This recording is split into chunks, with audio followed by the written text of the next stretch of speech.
মহান রব্বুল ইজ্জতের দরবারে, আল্লাহ রব্বুল আলামিনের আলিশান দরবারে শুকরিয়াটা আদায় করি। যেই মহান রব্বুল ইজ্জত রব্বুল আলামিন আপনি আমাকে পবিত্র ঈদুল আজহার মাঠে অংশগ্রহণ করার সুযোগ করে দিয়েছেন। কুরবানির ঈদের ময়দানে, ঈদের মাঠে আপনি আমাকে আসার বসার সুযোগ করে দিয়েছেন। ওই রব্বুল আলামিনের দরবারে শুকরিয়াটা আদায় করি। সকলেই জবানটা খুলে উচ্চ আওয়াজে বলি আলহামদুলিল্লাহ। তার সাথে সাথে অসংখ্য অগণিত দুরূদ ও সালাম যিনি হায়াতুন নবী, জিন্দা নবী, নূরুন আলা নূর নবীজি, যেই নবী 63 বছর কেঁদেছেন উম্মতের জন্য, কোন মদিনা শরীফে উম্মতের জন্য কাঁদেন। ওই নবীজির কদম মুবারকে অসংখ্য অগণিত দুরূদ ও সালাম মহান রব্বুল ইজ্জত রব্বুল আলামিন যেন কবুল করেন। সকলে জবানটা খুলে বলে আল্লাহুম্মা আমিন। আল্লাহ রব্বুল আলামিন আমাদেরকে কুরবানি দিলেন, কুরবানির ঈদুল আজহা দিলেন। শুধু আমাদের জন্যই দিয়েন নাই, আল্লাহ রাব্বুল আলামিন সকল নবী রাসূলদের জীবনে দেখলে দেখা যায় তাদেরকেও আমার আল্লাহ রাব্বুল আলামিন পরীক্ষা করেছেন, কুরবানির বিধান দিয়েছেন।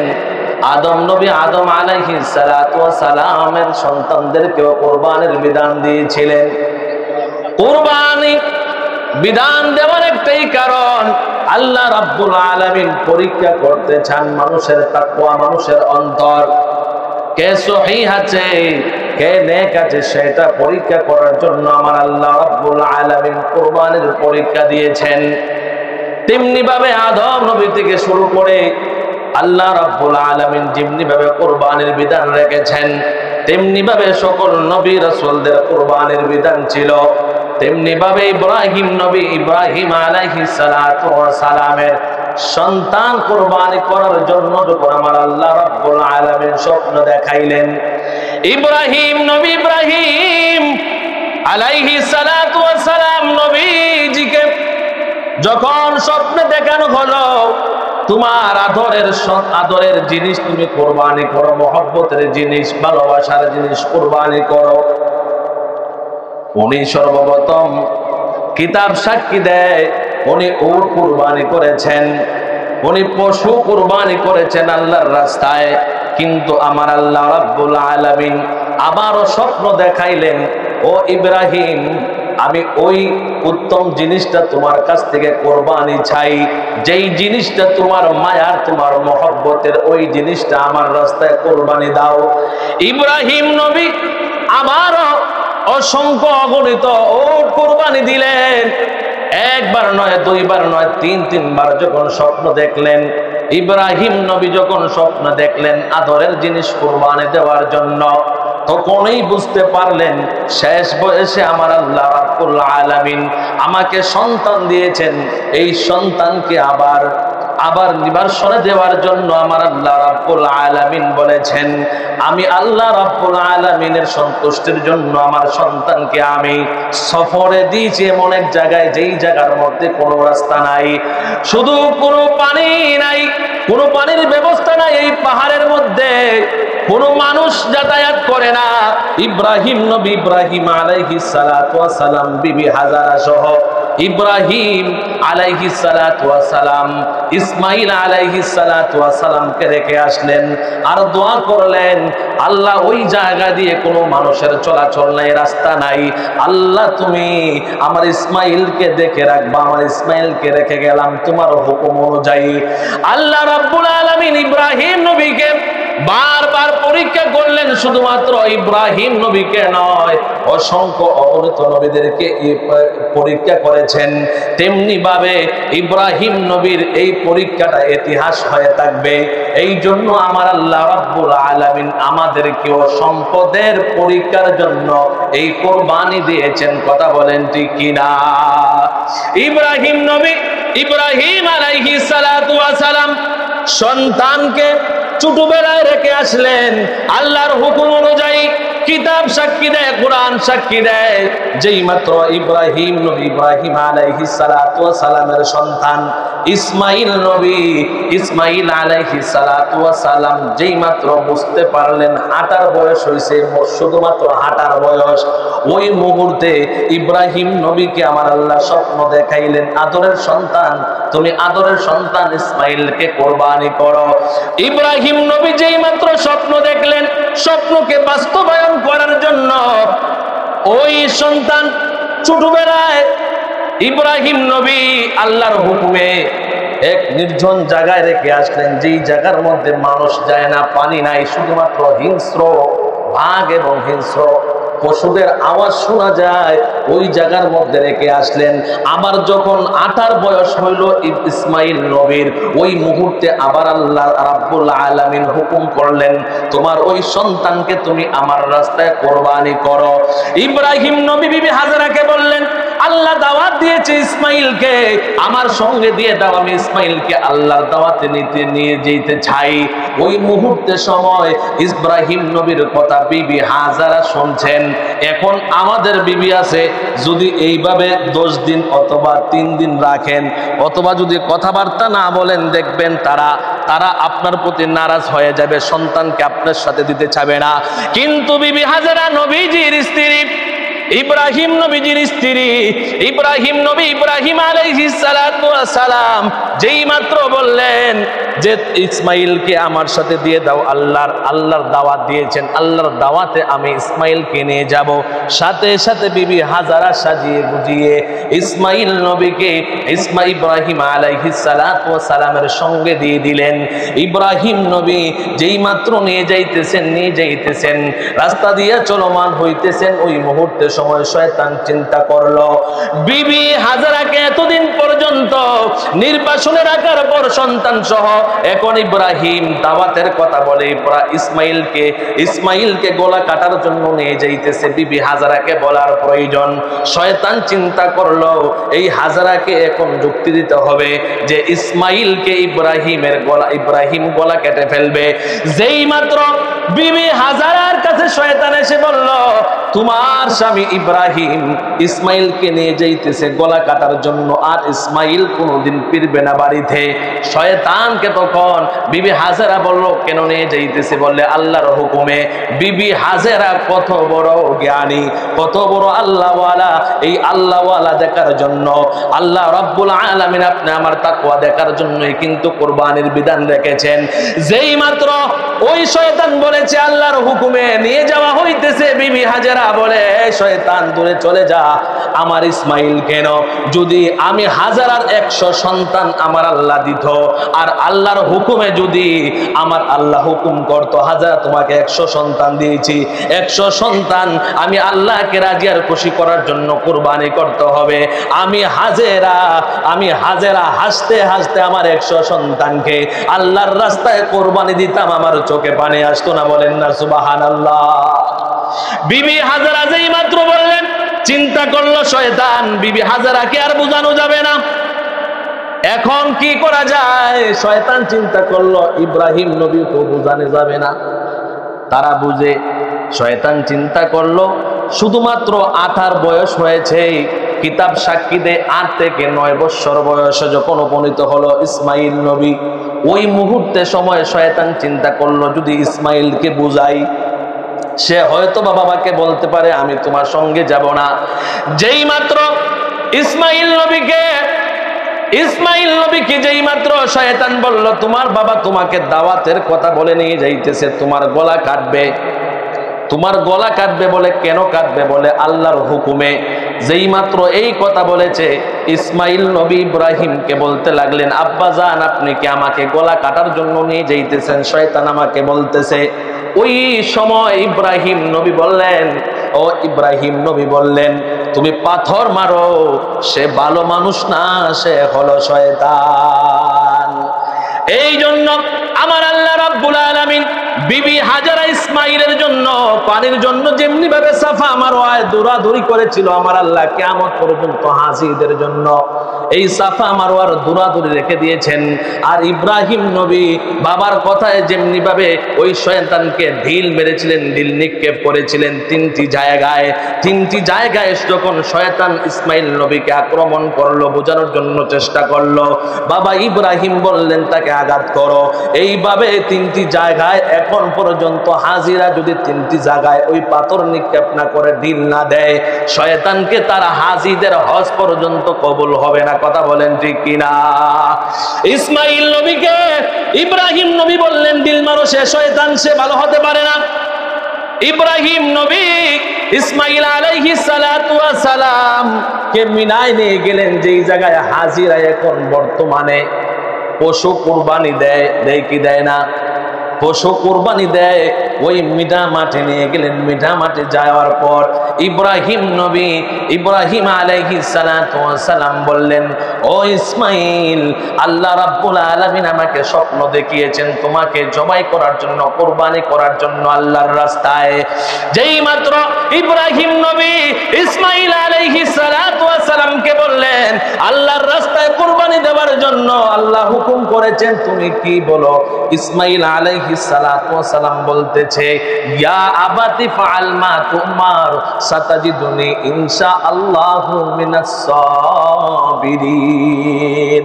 ও আমার আব্বা, আল্লাহ রাব্বুল আলামিন যদি আমি ইসমাইলকে কবুল করে নেয়, আপনি বাবা যদি আমি ইসমাইলকে জবাই করার জন্য আল্লাহর হুকুমে নিয়ে আসে, মনে রাখবেন আমি ছোট হতে পারি, আমি ইসমাইল, আমি ইব্রাহিমের সন্তান, আমি ইসমাইল ইনশাআল্লাহ মিনাস সাবিরিন।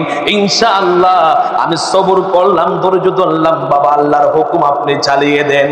যেই মাত্র সন্তান ইব্রাহিম নবীর এই কথা শুনে ইসমাইল নবী বললেন, বাবা আমি তোমার কথা মতো আছি, ইনশাআল্লাহ আমি সবরের মধ্যে আছি, ধৈর্যের মধ্যে আছি, তোমার কথা অনুযায়ী আমি আল্লাহর রাস্তায় আমি কুরবান হতে চাই।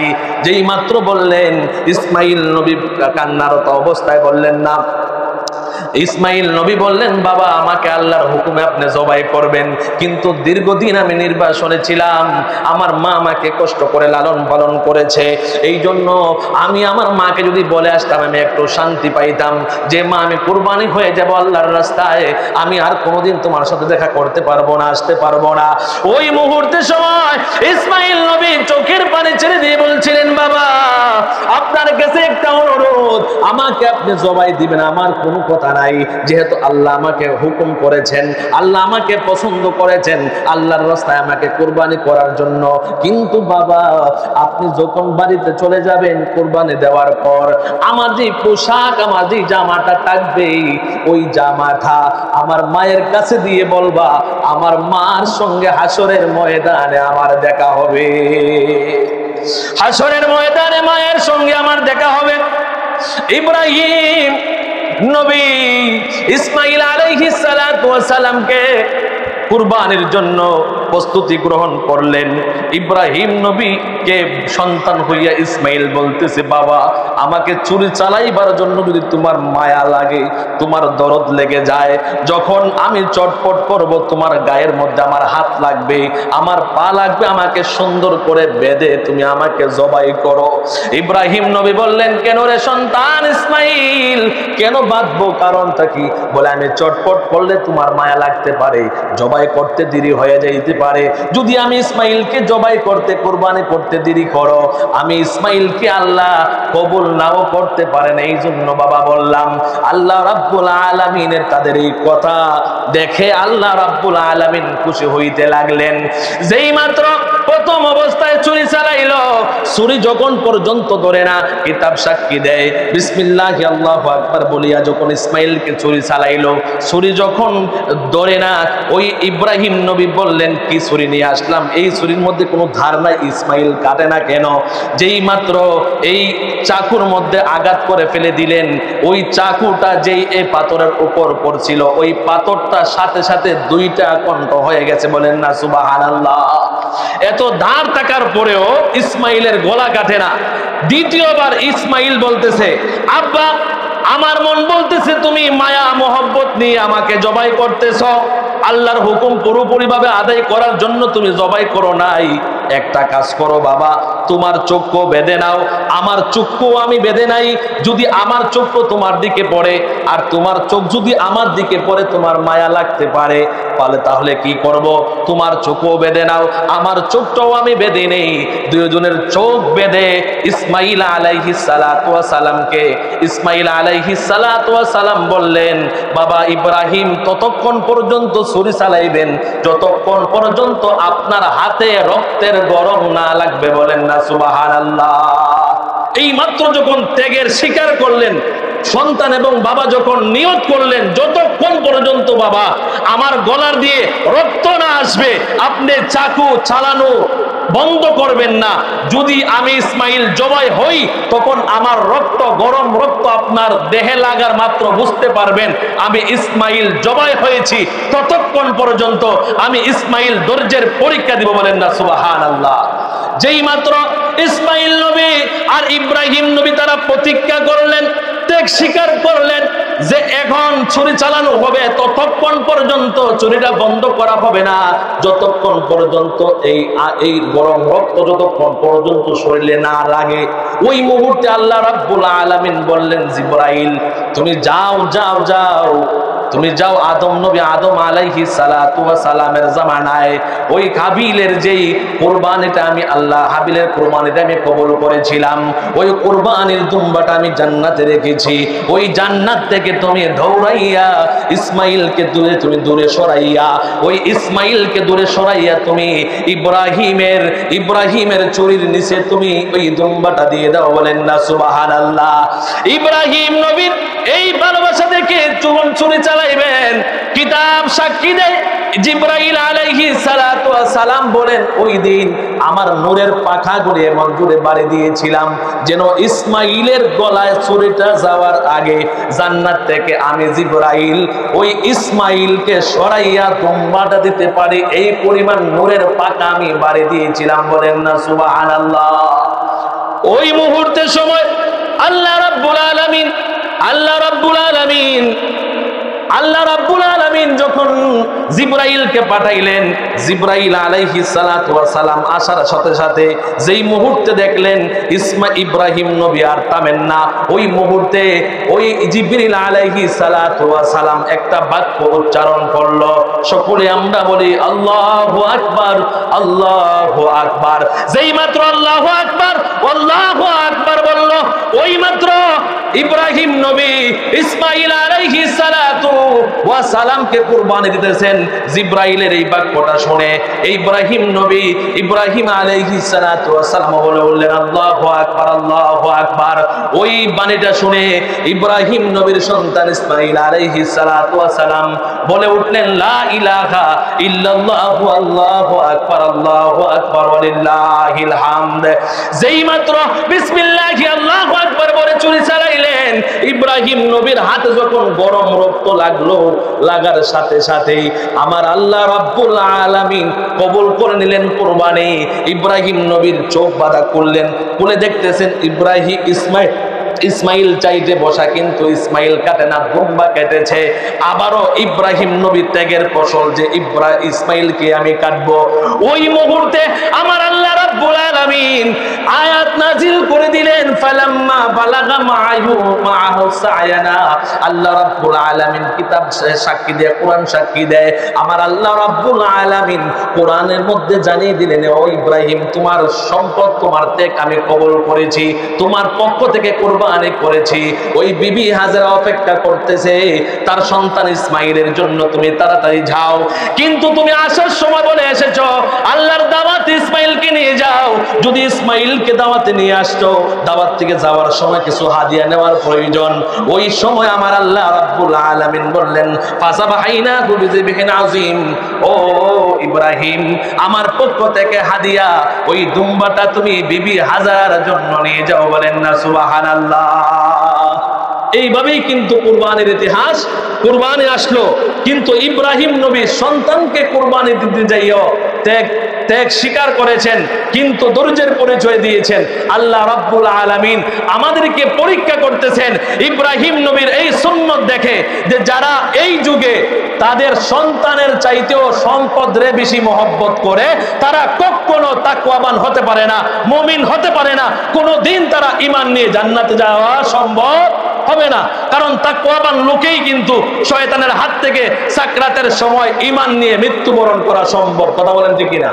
যাদের তাকওয়া নাই, ভয় নাই, তারা শয়তান রে এই সাকরাতের সময় খোদা মানবে, সাকরাতের সময় বলবে আমাকে পানি দাও, তুমি আমার বড় খোদা, তখন কি ঈমান আর থাকবে? এই জন্য এটা ঈমানকে তাজা করার জন্য, মজবুত করার জন্য ইব্রাহিম নবীর জির একটা সুন্নত, রাসূল বলছেন এই সুন্নতটা হচ্ছে ঈদুল আজহার দিনে এর চাইতে বড় কোনো আমল, বড় কোনো ইবাদত হতে পারে না কুরবানি ব্যতীত। কিন্তু যারা কুরবানি দেয় না, সন্তানের চাইতেও সম্পদের মায়া তাদের বেশি, সেটা ইব্রাহিম নবী ত্যাগ করে শিখিয়ে দিয়েছেন যে আমার সন্তানকে আল্লাহর রাস্তায় কুরবানি দিতে পারি। তোমরা তাকওয়া অর্জন করার জন্য যেই সম্পদ আল্লাহ দিয়েছেন, এই সম্পদ খরচ করে তুমি তাকওয়া অর্জন করে। ইনশাআল্লাহ আমরা রাজি তো সম্পদ ব্যয় করে আমরা তাকওয়া অর্জন করবো ইনশাআল্লাহ। এখন বলেন তো, আল্লাহকে রাজি আর খুশি করার জন্য তো তাকওয়াবান হব নাকি? আমরা আল্লাহকে রাজি আর খুশি করার জন্যই তাকওয়াবান হব। আর এই তাকওয়া যতক্ষণ পর্যন্ত আমাদের অন্তর, কারণ আমি একটা আয়াত করেছিলাম লাইয়ানাল্লাহা লুহুমুহা ওয়ালা, শুধুমাত্র তাকওয়াটা পৌঁছায়। কথা বলেন ঠিক কিনা? লা ইলাহা ইল্লাল্লাহু আল্লাহু আকবার, আল্লাহু আকবার ওয়ালিল্লাহিল হামদ, আল্লাহু আকবার, আল্লাহু আকবার, লা ইলাহা ইল্লাল্লাহু, আল্লাহু আকবার, আল্লাহু আকবার ওয়ালিল্লাহিল হামদ। যাই হোক, আলহামদুলিল্লাহ আমরা কুরবানি দিব।